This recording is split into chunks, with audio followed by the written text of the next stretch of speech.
Shalom, shalom, queridos. E antes de começarmos, eu quero falar para você que esse mês é um mês de festa. Vão ser 3 semanas de festa. Rosh Hadesh.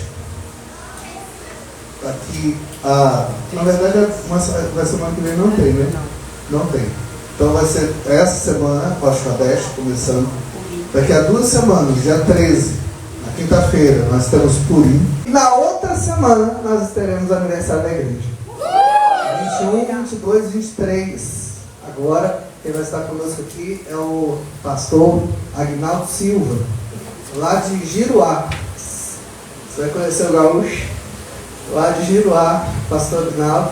Ele trabalha com libertação, trabalha com cura, princípios judaicos também. Ele vai estar falando sobre tribunais e altares. Vai ser sexta, sábado, domingo de manhã e domingo à noite. Nós vamos estar aqui com Agnaldo. Tiago 1:1.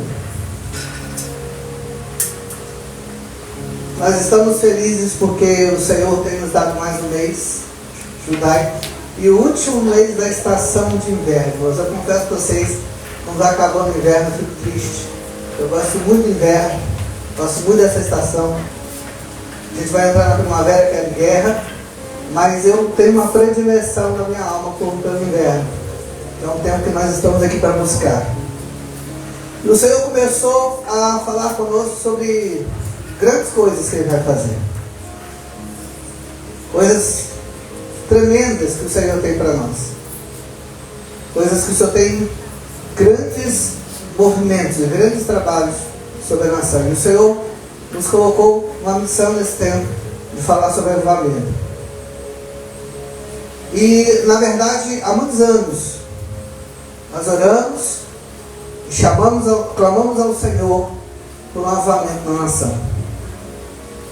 E o Senhor tem nos falado que nós precisamos nos enquadrar, mas veja bem, querido, já existe um rugido, um rumor, já existe algo, um barulho de avivamento chegando na nação. Aleluia!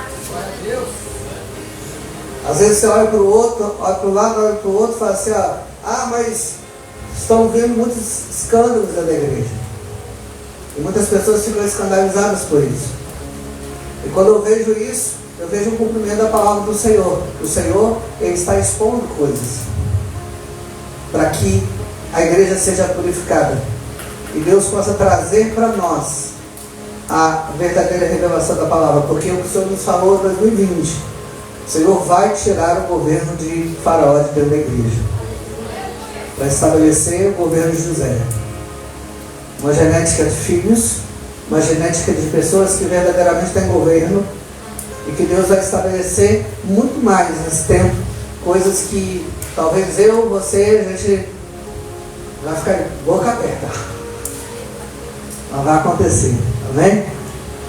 2 pessoas creram, vai acontecer, amém? Vai acontecer. Deus vai mudar. E Tiago, aqui no capítulo 1, versículo 1, eu sempre leio esse versículo, esses dias eu estava lendo novamente, e me caiu nessa Bíblia aqui, judaica completa. E eu já tinha lido essa versão, mas quando eu vi essa primeira versão novamente, o Senhor me chamou, saltou os olhos nesse primeiro versículo, que diz assim: de Tiago, escravo de Deus, e do Senhor Yeshua, o Messias. De Tiago, escravo de Deus. E é interessante esse porte que o Tiago apresenta, e que Tiago assina essa carta, se identificando. Na verdade, ele se pré-apresenta, né? No início, ele dedica essa carta. Através do seu nome, ele se apresenta como escravo de Deus. Muitas pessoas acham que quando olham esse termo, acham um termo muito pejorativo. Eu me converti para ser livre. Eu me converti para ser solto. Onde a Deus a liberdade. Falamos muito de liberdade. Esquecemos que somos escravos de Deus. E o que tem a ver ser escravo com avivamento? Daqui a pouco eu vou falar com você. Mas nós temos ouvido falar de muitos avivamentos, queridos. Muitos avivamentos bíblicos.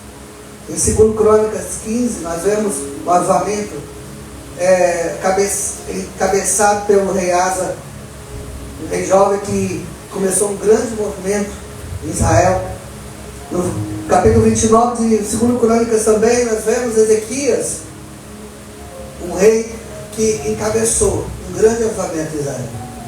E aí na Bíblia nós vemos outros tantos movimentos como Esdras, Neemias, vemos o avivamento de Jerusalém, capítulo 2 de Atos.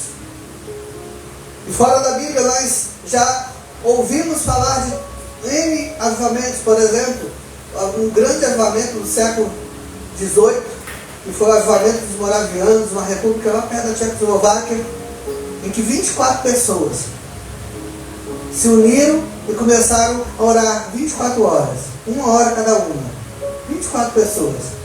E daqui a pouco esse rugido começou a ouvir ali na comunidade, e as pessoas começaram a se unir a esse propósito de oração, e rompeu um grande avivamento que só durou 100 anos. Essa torre de oração durou 100 anos, onde se estabeleceu um altar de oração. Em 1906, nós temos o avivamento da Rua Azul, onde um homem, William Seymour, cego de um olho, analfabeto, negro,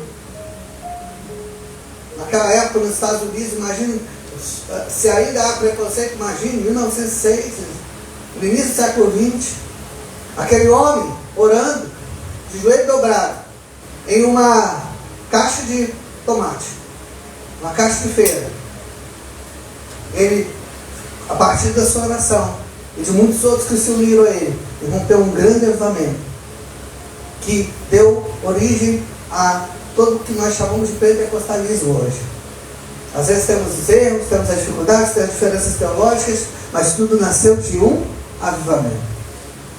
No mesmo ano, nós sabemos de outro avivamento lá em Gales, no Reino Unido, com Evan Roberts, um grande avivamento, um jovem de 26 anos, que começou a orar, chamar pessoas para arrependimento e levantar também um grande avivamento. Segundo Reis 22, nós vemos um outro avivamento em Israel, e às vezes a gente pergunta assim, como começar um avivamento? E às vezes nós somos acostumados a complicar muitas coisas, gente. Acostumados a teologizar muitas coisas. Às vezes a gente acha que tem que fazer acontecer, que tem que haver um movimento, que tem que haver um arrebatamento de sentidos, tem que haver alguma coisa que vai transformar a nossa essência, nós vamos ter que nos preparar em jejuns, e às vezes o avivamento começa de uma forma muito simples. A Bíblia nos fala que quando Israel passou, quando o rei Josias, ele assumiu o reinado, ainda jovem, ainda um adolescente praticamente, ele viu o templo destruído. Só para tirar o entulho do templo foram meses. Tirando o entulho do templo. Era tanto lixo, tanto lixo, tanto lixo. Por quê? Porque as pessoas esqueceram do culto, esqueceram da presença de Deus, esqueceram de buscar a presença de Deus. Irmãos, quando a gente esquece de buscar a presença de Deus, o que sobra é lixo. O que sobra é entulho. Às vezes tem muitas pessoas, hoje eu estava vendo 2 ressentidos. Eu não consegui assistir aquele negócio não, mas eu consegui assistir um meio minuto de um podcast, 2 ressentidos com a igreja, porque eu sou ferido da igreja, que eu sou ferido da igreja, e fala até o nome de Jesus por causa disso. E eu olhei aqui e falei assim, meu Deus do céu. Quando a pessoa não tem Deus, quando a pessoa não tem um centro de avivamento, o que sobra é lixo. Ressentimento, mágoa, tristeza.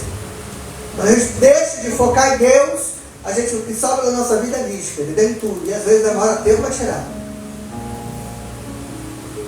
O Senhor levantou Josias para a primeira coisa levantar um avivamento de reconstrução, de limpeza. E ele começou a limpar o templo.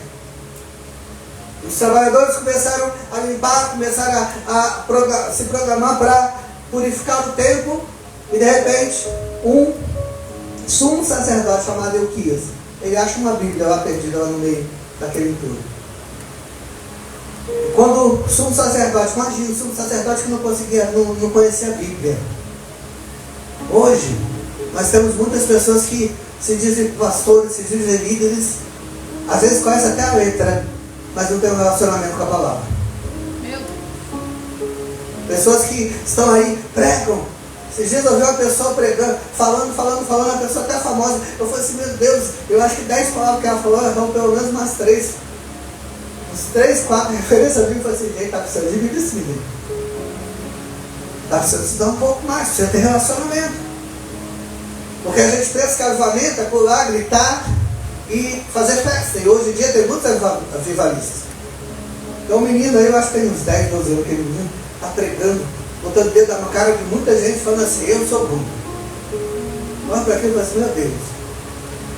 Não que uma criança não possa ser usada. Não que Deus não possa usar uma criança, irmãos, mas já tivemos experiências nessa igreja, que nós pegamos as crianças dessa sala, nenéns, botamos, oramos, pedimos para essa criança colocar a mão na cabeça e pessoas aqui, pessoas foram curadas. Aleluia. Mas Deus tem responsabilidade com aqueles que entendem o processo e não com aqueles que querem fazer do evangelho um show, uma forma de vida, um trampolim para marketing. E a verdade é que Euquias achou uma Bíblia e leu, e ele ficou tão abismado com o que ele leu. Imagine, um sacerdote nunca tinha visto a Torá, nunca tinha lido a Bíblia, e ele vai, eu preciso mostrar isso para o rei. Quando o rei viu, o rei rasgou suas roupas, jogou o cinto sobre sua cabeça e chamou um grande arrependimento na nação de Israel. E ali levantou um grande avivamento. Então às vezes não precisa muito para você se avivar, às vezes você só precisa voltar para a palavra. Isso, palavra não é conhecimento, palavra é relacionamento. Tem gente que conhece muito, mas relacionamento não tem nada com Deus. Tem gente que fala muito e acha que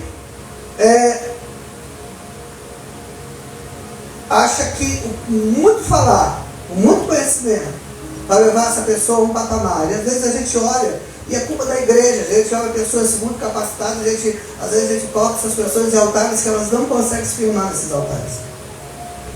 É muito difícil. Chegou uma hora, irmãos, que a igreja precisa sacudir essa poeira. Precisa sacudir, precisa balançar a nossa nação. Precisa levantar-se verdadeiramente um arrependimento nacional. Mas isso tudo começa purificando o tempo. Isso tudo começa limpando. Isso tudo começa fazendo uma purificação de dentro para fora.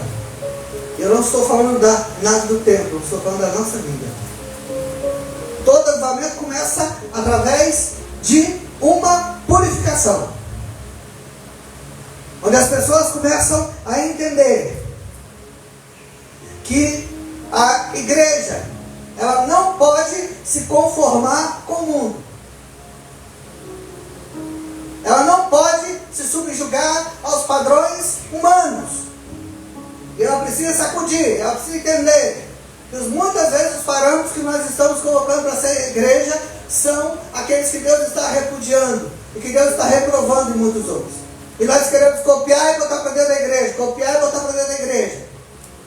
Porque achamos que as estratégias vão fazer com que a igreja cresça. Enquanto isso, poeira, sujeira, tudo está sendo formado dentro do templo. Eu não estou falando da nada.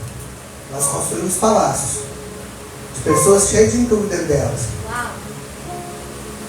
E a igreja está em silêncio. A igreja está parada, acostumada com avivamentos. Irmãos, antigamente nós já participamos de vigília. Aqui nesse morro, muito para casa do morro, não é a casa da Helena. Era mais longe mesmo. Era a última casa do morro, na época. Nossa vigília era assim: joelho, cantar 2 andar, e tinha que cantar. Depois tinha uma palavra, depois tinha um lanche, que tinha que lanchar. Aí depois joelho, mais 2 horas, depois mais 2 andar. E quando nós vimos, o sol estava nascendo. Hoje em dia, você vê os cartazes aí, irmãos, se bobear, até vocês estão no cartaz, que é tanta foto. Eu fico assim, meu Deus do céu, não dá para entender como esse povo todo vai cantar numa noite. Não dá para entender.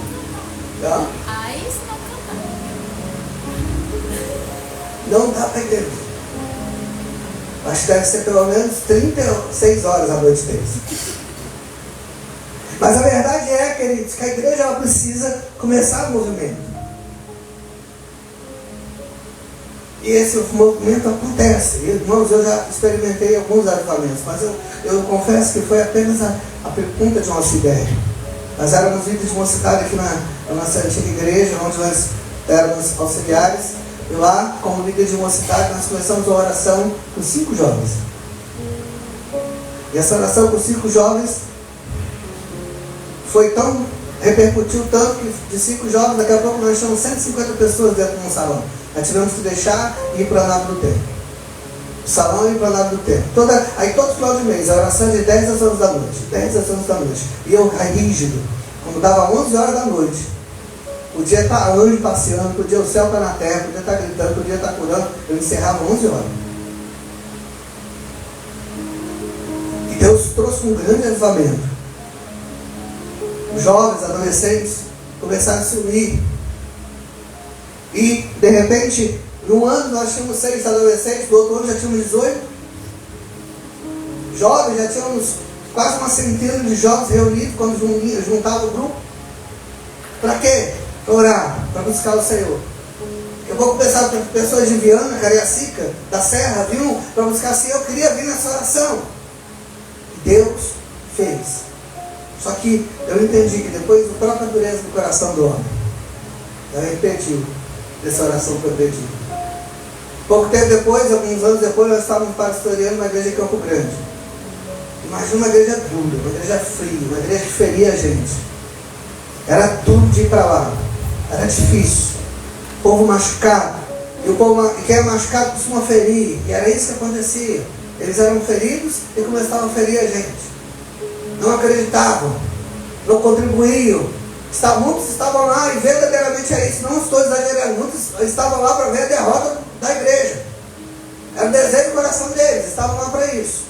E um dia, uma terça-feira, a igreja tinha um teto de zinco. Quando batia chuva naquilo, queridos, ninguém se ouvia dentro da igreja. E eu fui sozinho, José não pôde ir naquele dia, e eu dobrei meu joelho de 7 horas, 7h30, até 7h30 oração normal, depois cantozinho, depois prega, e era por de ensino. E eu falei assim, quando deu 7 horas, irmão, quando eu dobrei meu joelho, caiu aquela chuva que parecia que o mundo ia cair em cima da igreja. E aquele barulho, e eu falei assim, glórias ao Senhor. Ninguém vai vir na igreja.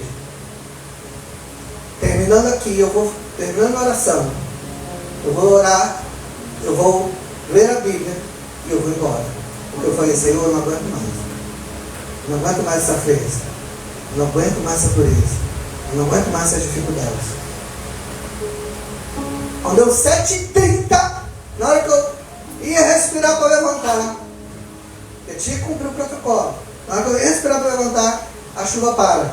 Dá 30 segundos, sobe 5 irmãzinhas na igreja. Eu falei assim, meu Pai do céu. Eu ia levantar, continuei de dobrar. Eu falei assim, então Deus, faz alguma coisa. Faz alguma coisa assim. Porque desse jeito não vai dar. No domingo seguinte eu fui fazer uma reunião com os jovens, eram 18 jovens, e eu falei assim, que aqui quem é batizado com o Espírito Santo fica em pé. Eu pensei, queridos, que quem não era batizado era a maioria, quem era batizado era a maioria, como na minha época de jovens. Na minha época de jovens, quem não era batizado com o Espírito Santo era a minoria, às vezes era um grupo de jovens só. E quando a gente sabia que o sujeito não era batizado com o Espírito Santo, a gente chamava ele, vão orar comigo. Dobra o meio aqui. Fala. Dá-se jeito. Espreme esse negócio aí até batizar. Era batizado na raiva. Na força do ódio, mas era batizado. E a gente chegava com a pessoa até ela ser batizada. Orava e não fizeram isso comigo. Sério, era um falando em língua do lado do joelho, outro do outro lado falando em língua. Enquanto você nos soltava, eles estavam lá. E mão em cima da cabeça, cuspe na nuca e vai. Era desse jeito. E quando eu falei assim, quem não quer batizar com o Espírito Santo levanta, só um jovem levantou. Eu falei assim, está errado. Todos jovens, 17, 18 anos, ninguém queria batizar nas águas. Eu já tinha dado ultimato, porque lá tinha músicos, tinha 2 baixistas, 2 bateristas, 2 guitarristas, 2 tecladistas, eles ficavam um galfiado com o outro no cu. Eu falei assim, ó, se ninguém batizar, eu dou até o final do ano para batizar. Se ninguém quiser batizar, vocês vão deixar de escolher. Vocês já passaram do probatório. E nós começamos a orar. Aí eu falei, Senhor, eu não sei o que eu vou fazer. Aí eu lembrei da oração. Lembrei da oração que nós fazíamos aqui com os jovens aqui em Vitória. E eu falei assim, olha, chamei os jovens e falei assim, ó, terça-feira nós vamos começar a fazer essa oração. Terça-feira eu quero os jovens aqui que nós vamos orar para o batismo do Espírito Santo. Então dá 3 meses para a festa. 3 meses para a festa. E começamos a orar. E a graça começou a descer na igreja. Passou um mês, não batizou ninguém. Passou 2 meses, não batizou ninguém. Aí eu já estava ficando triste. Aí batizou uma jovem lá para o Espírito Santo. Eu falei assim, amém, já está melhorando. Faltava um mês para a festa. E eu já contei isso aqui. Quando chegou no dia da festa de jovens, eu só consegui ministrar a bênção apostólica um dia, no domingo à noite. Quando eu falei assim, levanta todo mundo, estende a mão, amor de Deus, a graça do nosso Senhor Jesus Cristo, a consolação do Espírito Santo, seja com todos. Agora vão ouvir o pregador. Eu ministrei a bênção antes de ouvir o pregador, porque nós não conseguimos terminar o culto. Os 3 dias. Os 3 dias, queridos, era uma nave mais ou menos parecida com essa, em cima, que era, a gente reunia em cima e embaixo, era salas, e nesses 3 dias que a gente estava lá, as pessoas estavam em cima no movimento, daqui a pouco descia todo mundo, gente, Deus batizava alguém com o Espírito Santo no meio da escada, subia todo mundo de novo. Aí daqui a pouco descia, subia, irmão, tinha uma menina lá, queridos, que ela nem falava, tadinha, mas não era porque ela era tímida não, porque ela era fria mesmo. Ela não tinha intimidade com ninguém na igreja. Irmão, Deus pegou essa menina de tal forma que ela pegava um corredor desse aqui, ela só fazia assim, olhar para o Márcio, e daqui a pouco a menina disparava, e chegava lá, abraçava o Márcio, botava a mão, começava a profetizar, falava em língua, daqui a pouco estavam os 2 jogados no chão. E ela ficou igual um foguete, os 3 dias. A menina era carne pura, menina. Todos os 3 dias ela foi carregada pelos pais para casa. Os pais não tinham carro, pediam os carros dos irmãos, mas me arruma aí, leva minha filha. Literalmente, eles pegavam um no braço, o pai pegava um nas pernas, e levava para botar dentro do carro, e levava a menina para dentro da igreja, carregada. Domingo à noite, eu já estava atribulado, porque os vizinhos lá perturbavam a gente, e domingo à noite, meia-noite, eu estava lá, expulsando o povo da igreja. Gente, vai embora, por favor, vai embora, vai embora, vai embora. E tinha um bar acima, que era uma lanchonete, acima da igreja, e eu olhei para aquela lanchonete, e falei assim, meu Deus, a lanchonete está lotada. Quando eu ouvi lá dentro da igreja um bate-boca, lá embaixo, assim, pronto, o vizinho atribulado. Quando eu cheguei, eu olhei pela báscula da igreja lá embaixo, uma jovem estava se reconciliando com o Senhor, os sapatos na mão, com a mão levantada, falando, nunca mais deixo Jesus. Os pais da outra carregando, tomando ela no braço para botar dentro do carro. E gente crente sapateando, falando em língua no meio da rua. E a lanchonete ficou vazia, todo mundo foi para o meio da rua para ver aquele movimento dos crentes doidos. E aquele movimento ficou meses, queridos.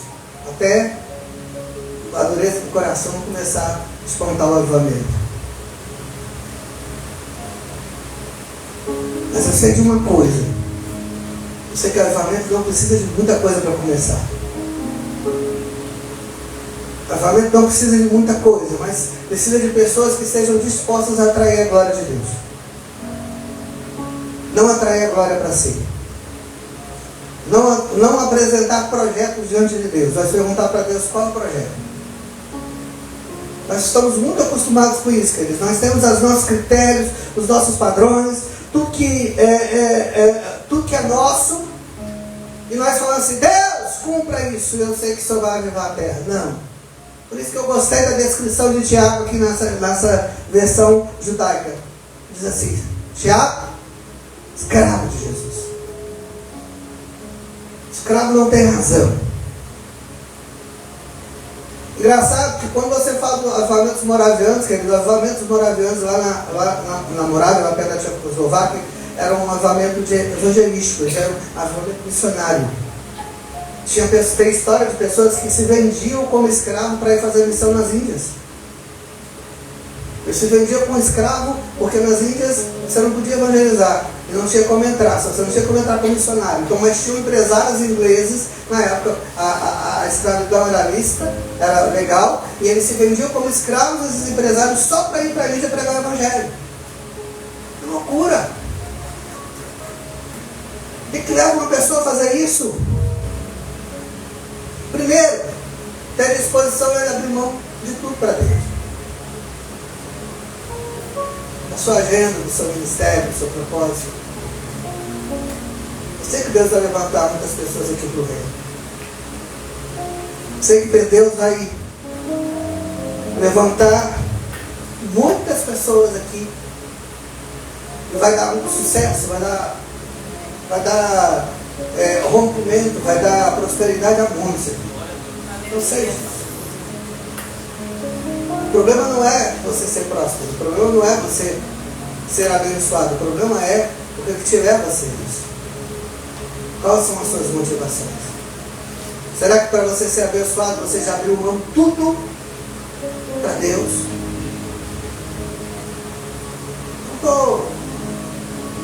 Eu acho que a gente fala muito mal, muito bem das pessoas pelas costas, mas eu gosto de falar pela frente também. Tanto mal quanto bem. Não se iluda. Mas eu citei o Michael aqui, queridos, eu fico muito impressionado com pessoas como o Michael. O Michael não veio para cá porque ele tem uma proposta. O Michael vai ficar 2 anos aqui sem pregar, queridos. Vocês não vão ver o Michael aqui 2 anos sem pregar. Por quê? Porque é o processo do pastor, ele é pastor. Ele vai passar esse processo aqui na igreja, ele sabe disso. Ele não veio aqui para o currículo dele para dizer que ele é, que faz, que acontece. Ele não veio isso. Ele veio para cá por causa de uma visão. Acho que Deus deu para ele. Ele abriu mão de tudo. Deixou família, deixou paz, deixou casa, deixou emprego. E veio para cá viver o que Deus manda.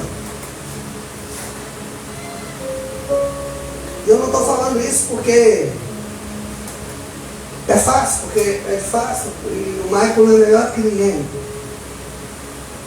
Mas às vezes aconteceu isso na minha vida. Eu sempre orei para querer fazer diferença no reino, fazer alguma coisa no reino, fazer alguma coisa que marcasse, fazer alguma coisa que tivesse algum significado. Se fazer alguma coisa que verdadeiramente mudasse as estruturas de alguma coisa, porque, irmão, tem hora que cansa da mesma coisa o tempo todo. Vou para a igreja, canto. Tempo atrás eu falei com os músicos aqui da igreja, falei com o Zé, gente, vocês ensaiam, porque tem que ensaiar. Eu vejo vocês ensaiando 10, 20 anos, não sai disso. Sai o mesmozinho, tem que fazer. Não, sim, mas além do ensaio, tem que fazer melhor, tem que fazer para Deus hoje. Quando eu vejo o Zé aqui cantando com talento na cabeça, eu falo assim, é isso aí. Fazer um pouquinho melhor. Fazer um pouquinho além. Porque nós temos que imaginar como nós vamos fazer a diferença para o reino. Como nós vamos fazer diferença no lugar onde nós estamos. Irmãos, a família da Rua Azusa, quando os irmãos começaram a orar, Deus tomou de uma vez só. Tem uma irmã analfabeta que ela nunca viu, nunca foi conhecedora de música, nunca fez nada. Ela simplesmente sentou no piano, começou a tocar música clássica e nunca mais parou. As pessoas vinham para a Rua Azusa, para cá. A Rua Azusa era a rua onde estava a casa, onde aconteceu o avivamento. E a 2 quarteirões elas caíam no chão prostradas, pedindo perdão ao Senhor, pela glória do Senhor. Como conhece isso? Como que começa isso? Como que faz isso? Quem aqui é capaz de fazer? Quem é capaz de levantar esse movimento espiritual? Talvez você possa até pensar pela retórica. Tem gente que manipula, gente. Fala, as pessoas saltam, pulam e sapateiam. E na verdade não muda. É muito cheiro de carne nessas festas. É muito cheiro de carne. É muito movimento sem essência. É muito choro sem quebrantamento. É muito mover sem arrependimento. É um cai, sem levantar e decidido por uma vida santa. Hoje tem até moda, né? Tem curso para cair. Tem curso para cair e derrubar os outros. Mas levanta sem uma vida santa, sem uma vida mudada, sem ter a noção que pode fazer diferença.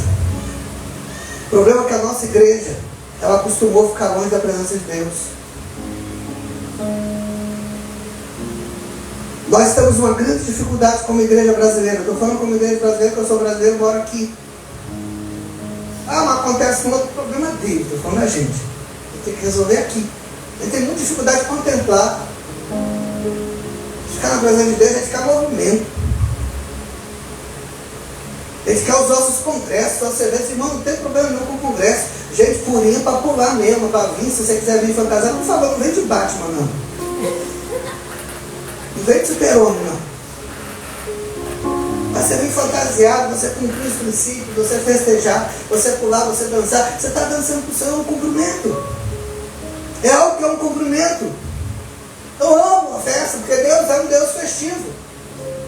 O Senhor fala assim, faça, eu quero que vocês venham. Você tem ideia, tem até maldição para quem não vai na festa santa. Porque o Senhor é um Deus que nos tem alegria e nos vê se alegrando. Mas muitas vezes nós colocamos nossos congressos, nossos eventos, como prioridade daquilo que Deus talvez queira fazer em nós, e nós barramos Deus, e nós fazemos apenas a nossa estrutura. Aí o que acontece? Nós construímos os nossos tronos pessoais, os nossos altares. É muito cheiro de mundo.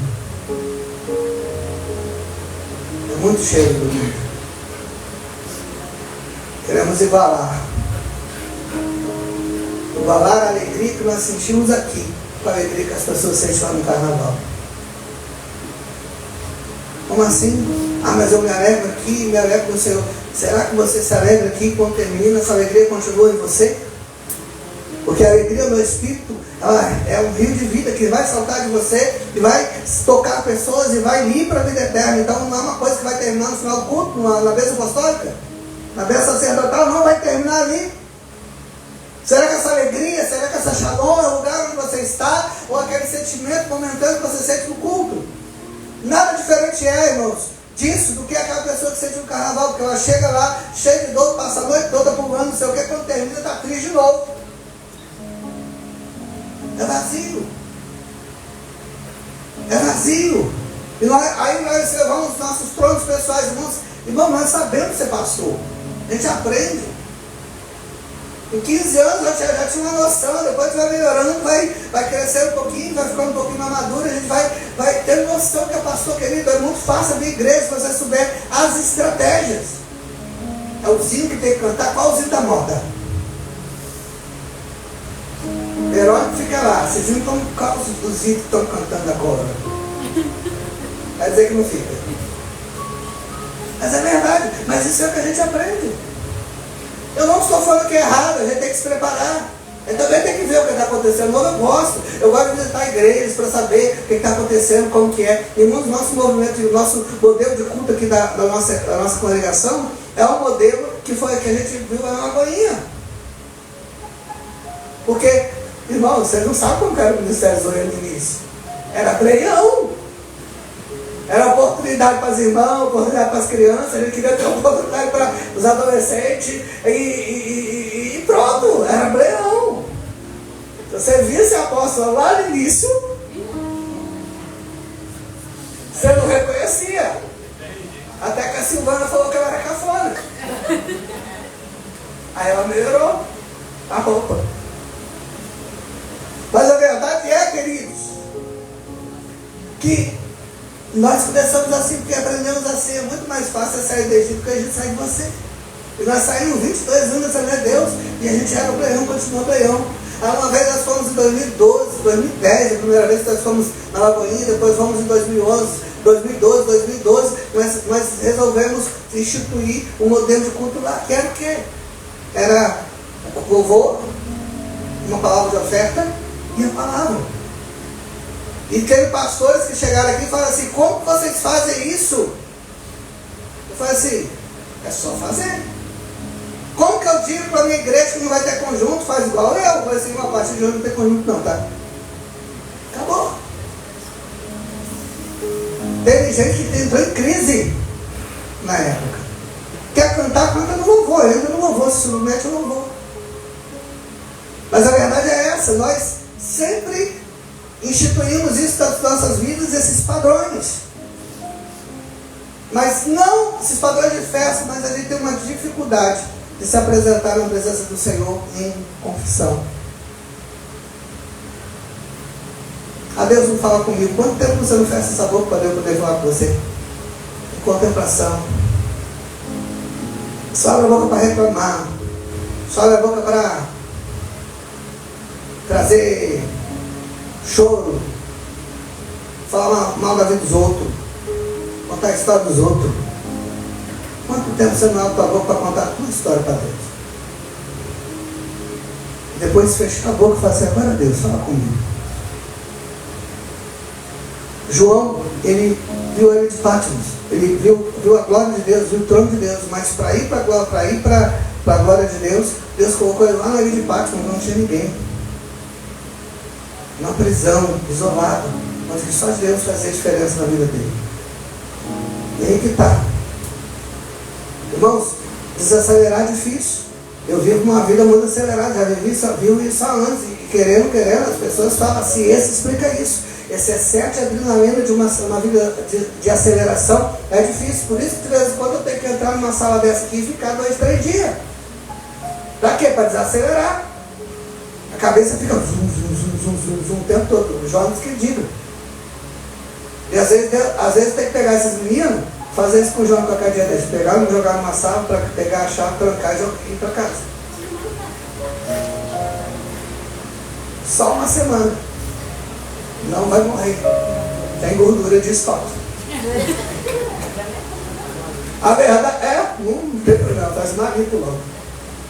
A verdade é, queridos, que nós temos que entender que às vezes Deus vai nos chamar para abandonar tudo que a gente acha que é importante para estar um pouco na presença dele. Abandonar as coisas, abandonar hoje quando cheguei aqui no louvor, vocês cantaram Só Tu És Santo logo no início, e esse foi o louvor que eu ouvi a semana toda, caminhando de manhã, cuidando dos cachorros, mas o Senhor não está nos trazendo para acordar um pouco mais cedo. O Senhor me chamou para acordar e falou assim, por enquanto às 5 horas, mas eu sei que o Senhor vai chegar nas 4.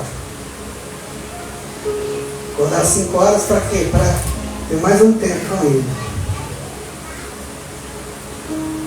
Mais um tempo em silêncio com Ele.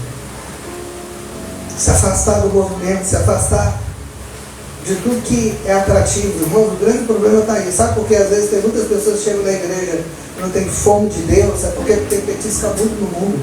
Meu Deus!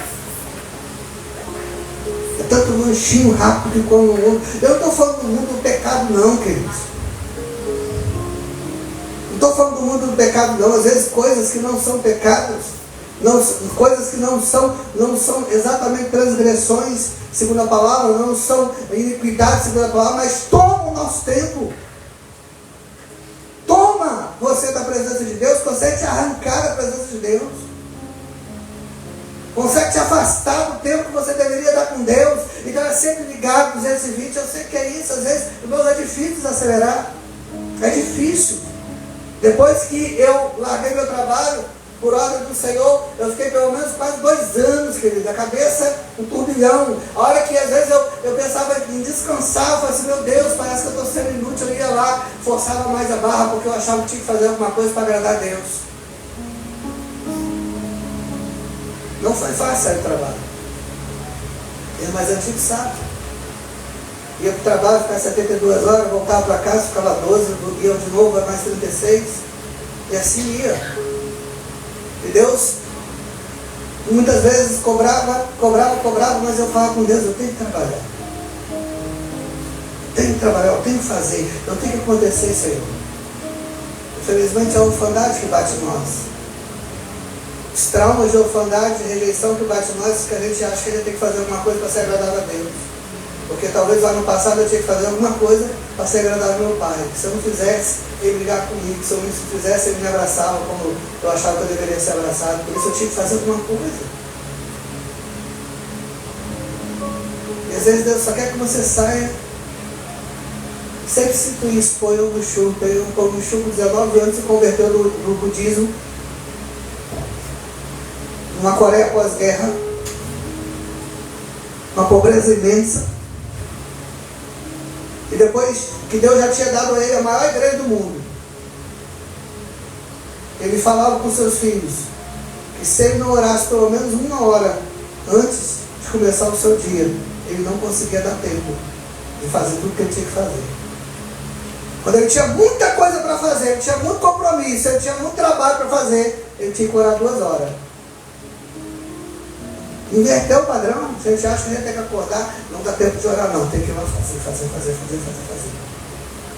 E ele não, tinha que orar pelo menos 2 horas. Quando tinha muita coisa, a gente estava muito lotada, aí a gente fazia os seus 2 horas de oração, depois ele ia. Um pastor brasileiro, não lembro quem foi ter um tempo com o Poyang Shu, e ele tinha um tempo muito restrito. Ele tinha 1 hora para estar com o Poyang Shu numa entrevista ali, conversando. Era o tempo que ele agendar na agenda do homem mesmo. Ele chegou lá, 1 hora, sentou com o homem e falou assim: vamos conversar, eu quero beber dessa água. Aí o homem olhou para ele, o Poyang Shu olhou para ele assim: então vamos orar primeiro. 45 minutos. 45 minutos. Se fosse eu, já estava parindo. Se fosse alguém aqui, já sentava alguma coisa na cara dele. O homem me chama para conversar 1 hora e 45, vai dando 5, vai dando 10, angústia, o sangue, a cabeça vai esquentando. Meu Deus, só vai conversar comigo durante 45 minutos de oração. E a palavra para ele, aquele homem, foi o seguinte: a igreja, ela só cresce através de oração.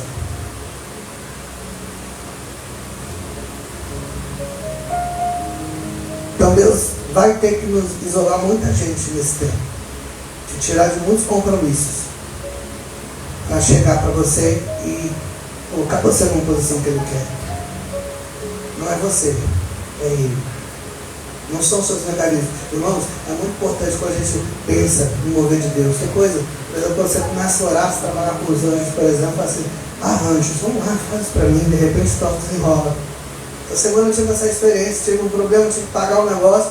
Irmãos, eu fui fazer o bendito do Pix, o banco bloqueou. Segurança. E eu tinha que pagar o troço na hora. Eu estava lá no comércio, eu tinha que pagar na hora. Eu não podia sair de lá. Eu falei: moço, pelo amor de Deus, segura esse negócio aí que eu vou para casa, vou tentar ligar para esse banco. Irmãos, quem disse que consegue falar com o banco no telefone hoje? É um tal de atendimento automático que nunca chega no atendente.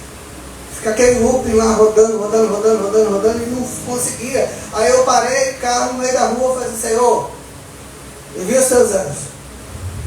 Anjos, vão lá, resolve esse negócio para mim.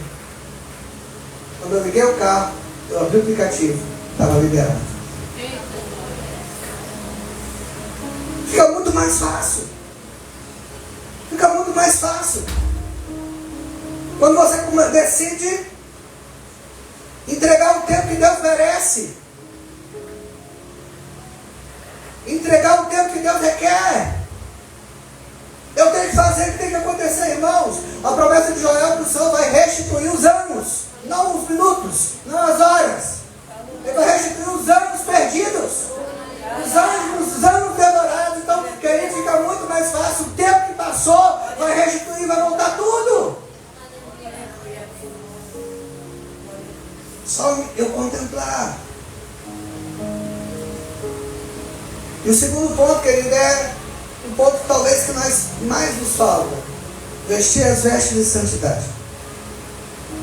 Os sacerdotes, o sumo sacerdote, quando ele entrava na tenda, e depois de um tempo, em toda a sua indumentária ele tinha uma coroa de ouro. Nessa coroa de ouro era escrito: santidade ao Senhor. Era uma veste de santidade, uma veste que declarava a santidade. Muito tempo a gente achou que santidade era o tamanho da saia, era o tamanho, era o jeito da saia, era a calça que a mulher não podia usar, era a bermuda que o homem não podia usar. Eles achavam muito disso. Santidade era isso.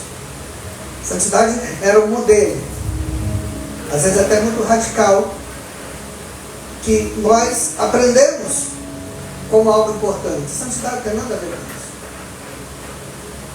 Santidade não tem a ver com as vestes que você carrega por fora. Lógico que Paulo fala sobre bom senso, essência e moderação, decência e ordem. Então Paulo fala sobre isso, moderação, bom senso e decência. E bom senso e decência. Então são 3 pontos. Então tem que ser decente, tem que ser moderado, tem que ter santidade na vestimenta. Na vestimenta externa, isso não é problema nenhum, a gente entende. É muito fácil a gente mudar o que está fora, quando o que está dentro está mudado. É muito fácil a gente trocar de roupa, quando a gente... Irmãos, já chegou crente aqui, queridos, que saiu da igreja radical em um dia. Era nágua, era saião, era blusa. No outro dia voltava querendo vestir uma tatuagem aqui. As calças da mulher pareciam tatuagem, então cuidado. Eu falei assim, gente, aonde que estava essa roupa? Porque estava até onde estava no saião. Devia estar na gaveta de baixo guardando. Mas a verdade é que as pessoas às vezes não têm bom senso, mas não é isso que te mostra a sua santidade. Você pode estar vestido. Irmãos, nós vemos pessoas todos os dias vestidas. Tem um modelo de roupa aí que eu estou doido para o Márcio vestir, que é de um pregador lá de Rio de Janeiro, que é uma pata enorme assim, uma pata de profeta. E eu estou doido para assim, decente. Decente. Não aparece meu pé. Só aparece o pescoço para cima. E a mão, né? Porém, o que acontece? Isso não tem nada a ver com a santidade, porque a santidade está dentro. A santidade está em ser agradável a Deus e dentro, e apresentar-se agradável a Deus, apresentar-se as suas vestes de santidade, apresentar-se como modelo de santidade. O que é que o Senhor pede de nós? Pede frutos. E o fruto do Espírito é um fruto, que existe várias partes desse fruto que vão manifestar a santidade. Moderação, amor, paz. Eu vivo atribulado, pastor. Tem gente que é um goleiro de setas. A seta está lá do outro lado da rua. Ele está procurando a seta porque ele não consegue viver sem uma tribulação. Vive atribulado. Irmãos, não é fruto. Cadê o fruto? Cadê o fruto? Fruto é o que se vê. E a veste santa, a veste de santidade tem a ver justamente com isso.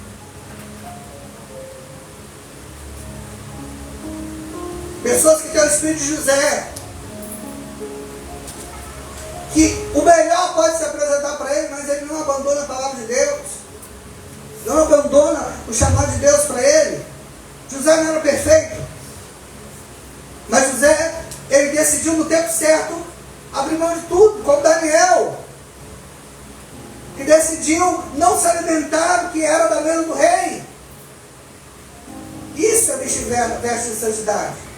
Aí você vai lá para a tua empresa, vai lá para o seu comércio, vai lá para o seu emprego, e às vezes você apresenta lá qualquer coisa para você e você vai e come. Porque você tem medo de perder emprego. Você tem medo de ser retaliado no seu emprego. Irmãos, eu fui perseguido no emprego por uma chefe 2 anos, porque eu me neguei a ela, a fazer aquilo que era ilícito no serviço, que era trabalhar e receber dinheiro que eu não tinha trabalhado por ele, e entregar para ela depois no final do mês. Eu me neguei. E por isso eu fui perseguido 2 anos, não foi 2 meses, nem 2 semanas. Eu pedi para ela uma vez, nós estávamos começando o ministério, foi para ela, minha filha, eu peguei as 3 últimas escalas, eu trabalhei um domingo só, nos 3 últimos meses, por favor, me tira do domingo, que a gente está começando o trabalho na igreja, fala assim, tudo bem, pode contar comigo. Os outros 3 meses eu trabalhei 4 domingos. 4 domingos. E o que eu fiz? Eu me revoltei contra Deus, me revoltei contra ela, fui lá, briguei, não, fui lá, trabalhei os 4 domingos. Não tinha problema com isso. Me submeti, mas não negociei essa atitude. 2 anos depois, 9 enfermeiros foram mandados embora. 9 enfermeiros concursados foram mandados embora. Ela foi caçado o cargo dela, eu nunca mais vi. E Deus me pegou e colocou no cargo dela como coordenação. É assim. Não negociar. Porque quando você veste as vestes de santidade, você começa a deixar de ter a veste do mundo. Seria muito mais fácil para mim eu concordar com ela. Eu não ia trabalhar e ainda ganhava minhas vantagens, porque ela dava muitas facilidades para as pessoas que faziam um engajamento com ela naquela questão. Não ia trabalhar, ganhava dinheiro, passava a parte dela e pronto, ficava feliz, todo mundo bom. Mas isso é muito cheiro do mundo. E quando você decide vestir uma veste de santidade, você começa a virar teixeiro de altar. Deixe de teixeiro do mundo para teixeiro de altar. O que é teixeiro de altar? O altar tem que cheirar incenso. A sua vida tem que ser um incenso de adoração para Deus. Não o que você canta, não os hinos que você canta, não a palavra que você diz pregar, mas o Jota, desliga o ventilador aí, faz favor. Pode desligar lá, porque o povo está aqui congelando já. Não, mas tem, desliga geral, né? Isso. Mas desliga a luz não. Está escrito ventilador. É muito fácil. Hã? Ah, é porque a luz está no ventilador. Coisa boa, hein? Eletricista bom. Foi eletricista. Hã? Foi eletricista. Não, é o velho que fez isso aí e botou errado. Vai botar separado. Quem fez foi o Márcio. Não foi o Márcio. Foi Você que fez foi o isso? Márcio. Depois a gente conversa lá fora. Você trouxe um presente aí pra gente conversar depois. Queridos, quando a gente veste santidade, a gente veste essa veste de adoração, a gente começa a cheirar o altar, a nossa vida começa a ser vista como altar. E as pessoas vão começar a buscar você, não pelo que você representa. Eu vejo muito que a gente aparece um pouco na internet, as pessoas buscam a nós, às vezes só pelo que nós estampamos na tela, acha que a gente é bom, acha que a gente é aquilo, aquilo outro. Gente, você precisa ver os fãs da Josiane. Os fãs dela. Mas vocês não conhecem, os fãs da Josiane não se comparam aos fãs do Márcio. Aos Barcietes. As Macietes estão ganhando nas outras. A verdade é, queridos, que as pessoas olham a gente, às vezes, nos congressos, eu falo com o Márcio, você tem um ministério muito próspero, esse ministério profético é um ministério muito próspero, é um ministério muito grande, por isso você tem que ter responsabilidade. Falei com ele essa semana, você tem que ter responsabilidade sobre esse ministério, porque é uma linha muito fina. Uma linha muito fina. Se o Márcio quiser, antes de um ano, lançar para esse ministério, ele está rico.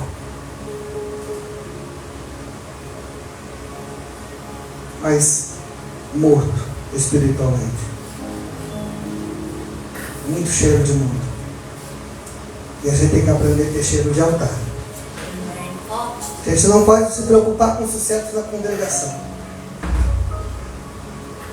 E às vezes nós pensamos que as nossas estratégias estão suficientes, mas chegou uma hora da gente mudar a estratégia. Porque antes de mudar um sacerdócio, antes de mudar uma congregação, eu preciso mudar a minha vida. Tem muitas pessoas que estão aí culpando os pastores por sua derrota, culpando líderes por sua derrota, culpando pessoas que às vezes não tem nada a ver com a derrota da pessoa. A única pessoa que deveria ser culpada, ela não culpa que ela mesma. Ah, mas eu fiz de tudo, pastor. Você pode ter até feito de tudo que você estava dentro do seu projeto. Mas com certeza, muitas vezes você não fez nada que estava no projeto de Deus. Muito fácil você negociar. Deus não vai te colocar no ministério, Deus não vai te colocar no cargo, Deus vai te colocar no dom. Não, se você quiser abandonar o seu dom, você abandona. Se quiser abandonar o seu ministério, você abandona. Se você quiser ser desobediente e relaxar no seu ministério, você vai ser. Deus não vai te forçar. Deus não vai te colocar uma corda no pescoço e fazer se mover, não. Mas Ele te deu talentos e dons, Ele quer dar fruto. E se você não der fruto, querido, aí Ele não vai te cobrar nada além dos frutos. O problema é que você não vai conseguir ser fiel àquilo que Deus te deu. Sabe por quê? Porque está muito cheio de você ainda. Está muito cheio de você ainda. Um pastor amigo nosso foi na beira do cemitério. E Deus falou assim: grita aí na beira do cemitério, ei, à noite, madrugada. Ele foi no portão, ele gritou, ei! O problema era alguém responder. E ele não ouviu nada. E Deus falou com ele assim: quem está morto não fala. Quem está morto não responde. Quando o Tiago fala, Tiago, escravo de Jesus, ele está falando assim: eu estou morto para a minha vontade. Eu estou morto para os meus querer, para o meu querer. Porque tudo que é importante para mim vai ter que acabar. Tudo que é importante para você, antes de qualquer coisa, antes de Deus avivar a sua vida, e disso depende muita coisa que você está pedindo. O avivamento para a sua vida é o ponto de partida para muita coisa que você vai estar vindo, que você vai estar pedindo. Sabe por quê? O dia que eu falei assim: eu não quero mais ser pastor, Deus. E é um negócio que desde meus 14 anos eu pulo no altar. Falei assim: eu quero ser pastor, eu quero ser Deus. Eu senti o chamado, eu senti a vontade. O dia que eu falei assim: eu abandono isso, porque eu quero te servir. Eu quero ir para uma igreja, varrer. Aí você falou assim: agora você está pronto para ser pastor. Agora você está pronto para o ministério. O dia que você largar o que é importante para você, para devolver para Ele, Deus vai te fazer grandes nessa terra. Não grande para homens, mas uma grande responsabilidade no reino. E aquele que é muito dado, é muito cobrado. Mas também, acredite em mim, há recompensa. Aquele que ele deu 5 talentos, gerou mais 5, ele deu 10 cidades para tomar conta. Vai herdar, não tem problema. Há muito tempo eu não peço dinheiro a Deus. Há muito tempo eu aprendi a não pedir dinheiro a Deus. Eu só apresento para Deus: Senhor, estão aqui as minhas contas. E Deus traz, e traz com excelência. Há muito tempo, queridos, eu não dizimo do que nós ganhamos. Há muito tempo eu não promecio do que nós ganhamos. Nós fazemos primícias e dízimos proféticos em vida de pessoas que nós entendemos que tem um altar, e nós vamos referenciar esse altar, não reverenciar a pessoa, mas a unção que existe ali. Porque nós entendemos que se nós buscamos avivamento, tem um ponto. Sempre tem alguém aceso que pode passar uma chama para você. Eu não sei se vai ser possível, querido. Eu queria muito entrar no passado. Não sei se vai ser possível agora, que ele está morando lá em Londres. Eu queria muito trazer o profeta Robinho aqui em Vitória. Ele é discípulo do bispo Rinaldo. Imagina um profeta doido. Imagina um profeta maluco. Um homem que foi condenado a 35 anos de prisão. E lá dentro do presídio se converteu e levantou um avivamento tão grande naquele presídio que não ficou um preso sequer para manter o presídio aberto. Ele fechou o presídio lá em Cuiabá. Literalmente, o presídio foi fechado por conta daquele homem. Não uma pessoa que chega batendo no peito dizendo que é. Conheci o Robinho pessoalmente, eu sei. É um cara que quando ele chega para você, ele fala assim: você não entende, você não percebe, se você não tiver uma visão espiritual, o valor que ele carrega. Porque quando nós carregamos algo importante para Deus, isso não brilha em nós. Isso não chama atenção em nós. Isso não vai tornar as pessoas... Olha, tem gente, irmãos, eu vejo alguns pregadores que mal começa a pregar, começa a agir, daqui a pouco está andando por segurança. Nós fomos ministrar na igreja aqui em Ares, chegando lá os pastores, não, pastor, na época a gente era pastor, pastores, saiam por trás. Gente, o caminho mais reto aqui na frente. Não, o povo não assediar, não, deixa o povo assediar. Deixa o povo. Mas tem gente que chega cheio de si, só que o problema é que o brilho está nele. Não naquilo que está sobre ele. E quando o brilho está sobre você, isso aponta para cima. Não aponta para você. Aponta para cima. E eu vou te dizer uma coisa, querido. Alguma coisa vai acontecer nesse tempo. Alguma coisa vai acontecer nesse tempo.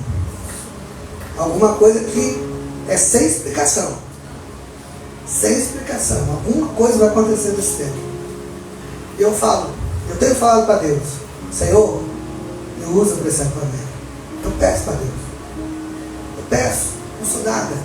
Assim, não custa nada para o Senhor olhar para mim e derramar em cima de mim. Não tem problema não, Senhor. Mas me usa para esse avivamento. Mas alguma coisa vai acontecer nesse tempo. Isso é uma palavra profética para agora, para a nação. Nós não estamos preocupados hoje. Meus olhos não estão no governo, não estão nas pandemias, não estão... Irmãos, eu estou com os olhos buscando avivamento.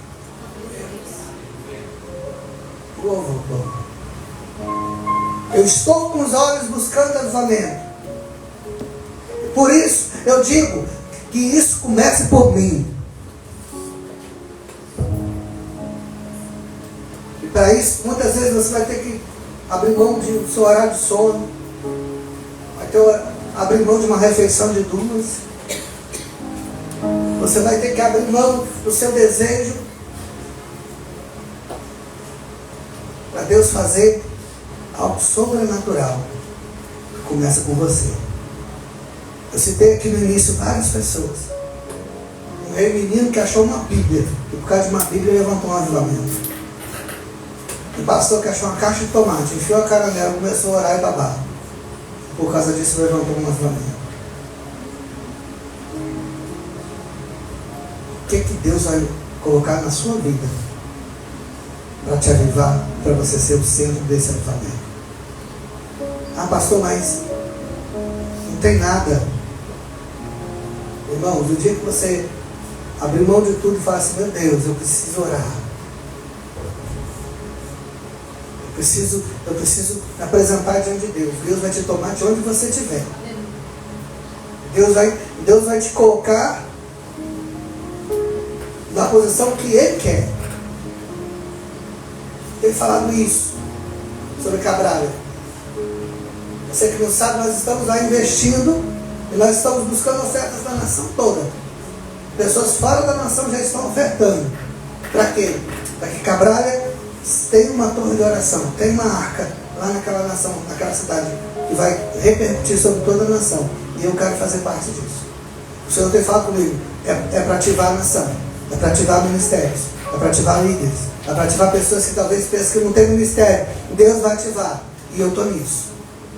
Deus está falando isso, Deus está acionando isso, Deus está colocando isso à disposição da igreja. Então, querido, se é isso que Deus quer, eu não vou abandonar. Eu não vou abandonar de forma nenhuma o que Deus quer para a minha vida. Mas eu vou liberar. Eu quero te convidar para liberar também, irmãos. Eu quero te convidar para romper. Tem muitas pessoas, queridos, tem gente que está fazendo de tudo para ir Cabralha. Ah, posso, eu não vou poder ir, mas você pode contribuir. Você pode ser o mantenedor da torre. Ah, está falando de avivamento? Não está falando de dinheiro? Sim, sabe por quê? Porque eu estou jogando meu dinheiro queimando num altar de oração. As minhas orações vão subir. Vai ser tocado. E Deus quer te usar para isso. Deus quer te movimentar nesse tempo. Fica de pé agora.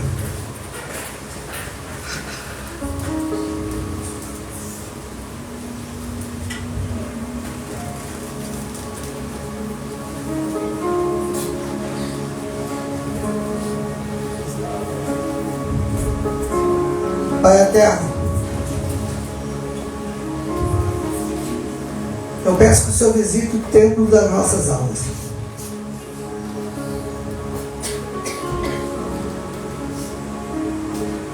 Nós queremos fazer uma limpeza agora, Senhor, tirando todo e tudo.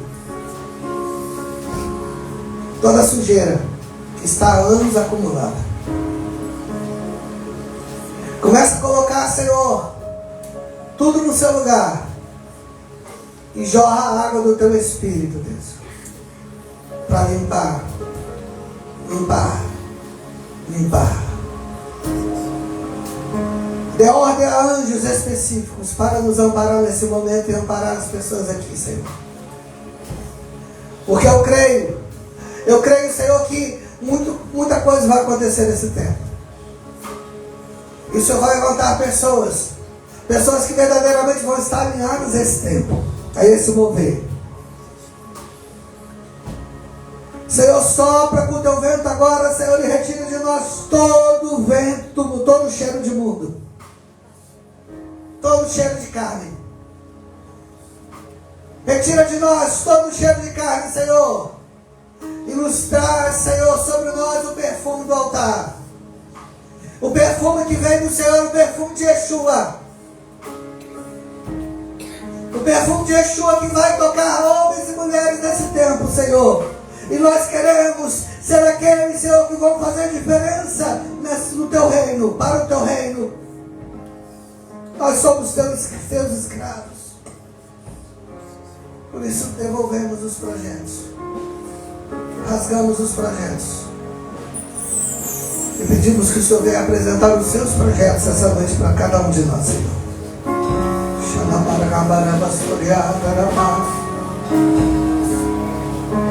Senhor, começa saciando, Senhor, começa saciando esse vazio. Eu não quero mais vir para a igreja apenas para cumprir minhas obrigações, Senhor. Eu não quero vir por um culto para sentir a presença de Deus que acaba após a bênção. Eu não quero, Senhor, mais viver eu mesmo. Mas eu quero viver tudo que o Senhor tem preparado para mim nesse tempo. E tudo que eu me envolver nesse tempo vai ser para Ti. Vai ser para o Senhor.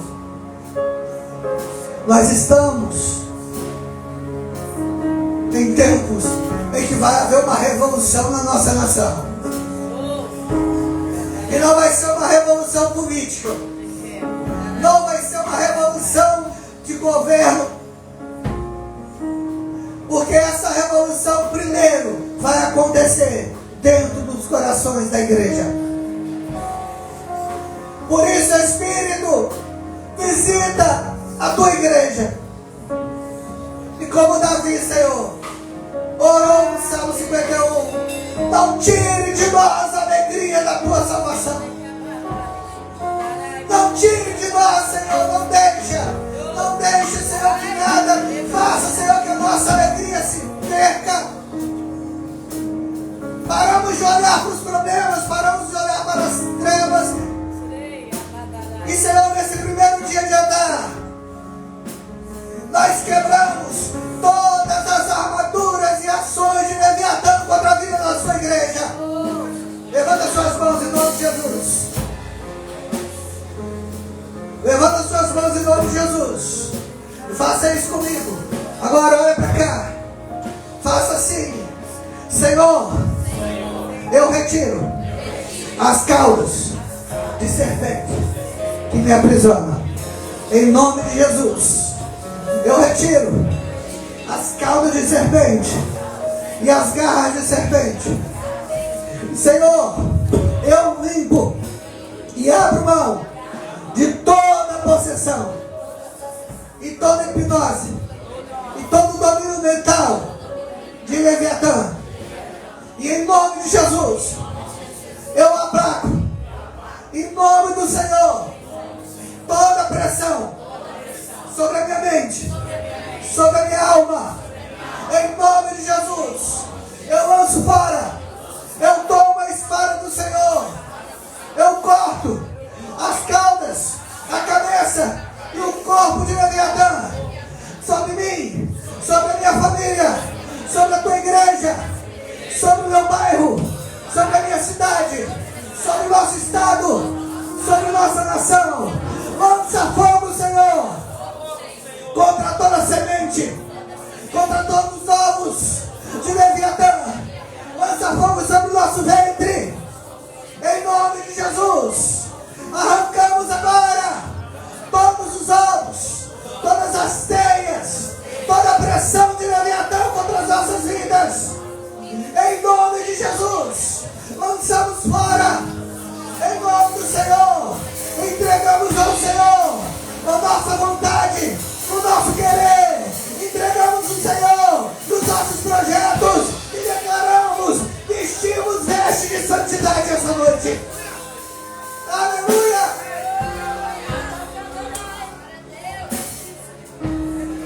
Tira a cinza, Senhor, que queimou no passado. A cinza daquela oração que nós nos vangloriamos, dos cursos da teologia que nós pensamos ser. Tira a cinza, Senhor, do que nós fizemos e acontecemos, toda a obra que nós fizemos. Essa cinza tem que ser tirada do altar. Chegou a hora de colocar um fogo novo. Um fogo novo no altar. E vai queimar, vai queimar, vai queimar. Começa a queimar dentro de mim, Senhor. Começa a queimar dentro de mim, Senhor. Começa a queimar dentro de mim. Senhor, não é o que falaram, não é o que projetaram, não é o que viram, mas começa a queimar dentro de mim. E pelo poder do Senhor, começa a nos voltar, Senhor.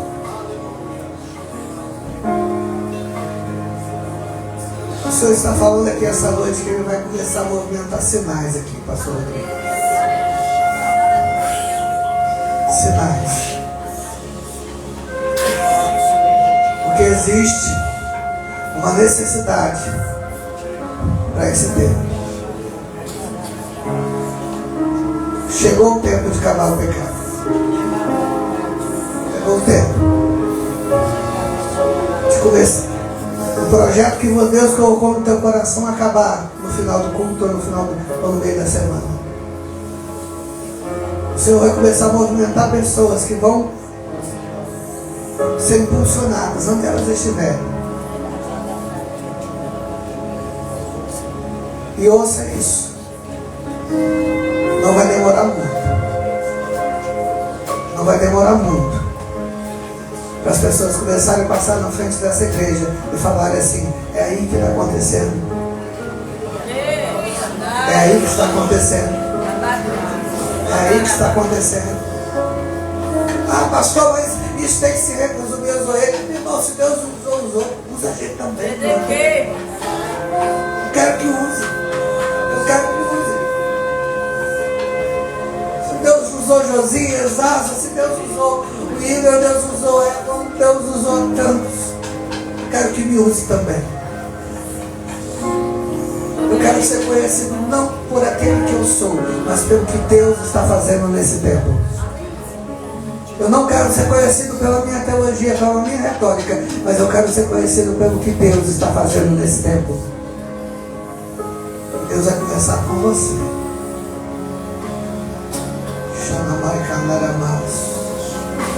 Deus vai começar com você. Ouça isso. Deus vai começar com você. Ah, mas Deus, eu sou tão pequenininho. Eu não sei falar. Eu não sei aonde Deus vai colocar você. Eu não sei aonde Deus vai te lançar. Eu não sei onde vai abrir as portas para que você possa acessar. Mas Deus vai levantar acessos para esse tempo. Ouça. Até Purim tem pressão. Até Purim tem pressão. Já tem muita gente atribulada, irmãos. Você não sabe o que a gente ouve por aí. A pastorada liga para a gente desesperada. Essa semana foi uma enxurrada de gente desesperada por causa da pressão. Pressão, pressão. Só que Purim tem uma chave. A chave onde todos os decretos que foram lançados contra nós, todo decreto de falência, todo decreto de morte, todo decreto de derrota, vai cancelar? Não. Mas Deus vai colocar uma espada na tua mão e você vai lutar contra esse decreto, porque tem um decreto novo sobre a sua vida. O decreto para Purim é que você vai ter autoridade para lutar e para vencer. O decreto de morte para 15 de Adar, para 14 de Adar, no dia que abriu o dia, o povo levantou a espada. Quando terminou o tempo, eles saíram mais ricos do que eles estavam no início.